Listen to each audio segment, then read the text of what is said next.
Gaza में जिंदा निकला हमास का टॉप कमांडर। इजराइल के दावे पर फिर खड़े हुए सवाल।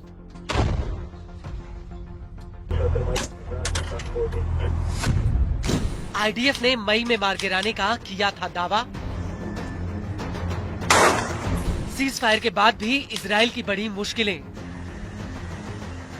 गाजा में 15 महीनों के खूनी संघर्ष के बाद इजराइल और हमास में सीज फायर डील हो गई। इससे गाजा युद्ध में गोलियों की तड़तड़ाहट और बारूद की गूंज कुछ समय के लिए रुक गई है। हालांकि इजराइल के लिए गाजा से लगातार परेशान कर देने वाली खबर सामने आ रही है।